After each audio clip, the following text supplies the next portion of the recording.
আমরা যেটা ধারণা করছি বেলা 2টার মধ্যে আমরা ফলাফল আশা করি ভোট গণনা থেকে যে প্রাপ্ত যে ফলাফল আছে সেই ফলাফলটুকু আমরা প্রকাশ করতে পারবো ইনশাআল্লাহ। আশা করছি 1 থেকে 2 ঘন্টার মধ্যে সম্পন্ন হবে ইনশাআল্লাহ। আসলে এই ধরনের নির্বাচনে আমাদের দেশে বিশেষ করে আমরা অভ্যস্ত ছিলাম না যে একটি দেশের সর্বোচ্চ শিক্ষা প্রতিষ্ঠানের শিক্ষার্থীরা যখন ভোটাধিকার প্রয়োগ করেন, বিশেষ করে যেটাকে আমরা বলছি কেন্দ্রীয় শিক্ষার্থী সংসদ, সেখানে 25টি পদ আছে।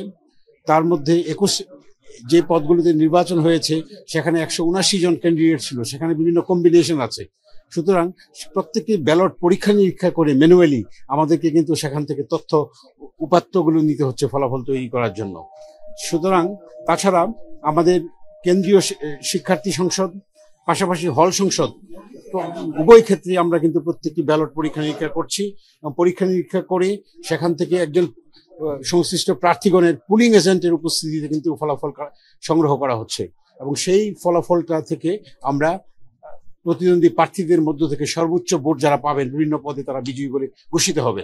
সুতরাং এই ধরনের নির্বাচন আমরা গত 17 বছরে এবং জাহাঙ্গীরনগর বিশ্ববিদ্যালয়ের গত 32-33 বছরে কিন্তু আমরা দেখিনি। সুতরাং আমাদের অভিজ্ঞতাও কম।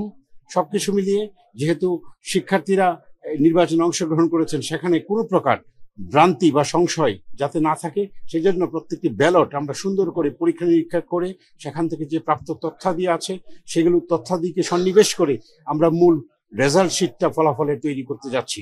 তো সেই ক্ষেত্রে একটু সময় বেশি লেগেছে, কিন্তু আমাদের সবকিছু রেকর্ড আছে।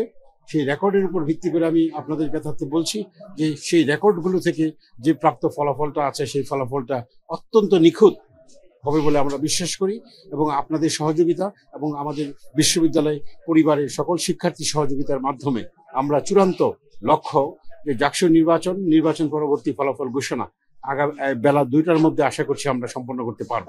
আমি আপনাদের কাছে বলছি যে আমাদের অভিজ্ঞতা কম, কাজ নিখুঁতভাবে করতে হলে সময়ের প্রয়োজন, আর এখানে তড়িঘড়ি করেও কিছু করা যাবে না, কারণ প্রত্যেকটি ভোট অত্যন্ত মূল্যবান।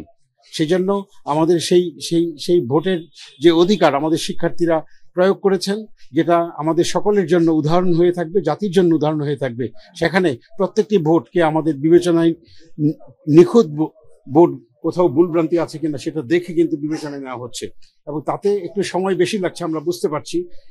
পাশাপাশি এখান থেকে যে ফলাফলটুকু আসবে সেটা অত্যন্ত প্রিসাইজ হবে, যুক্তিযুক্ত হবে।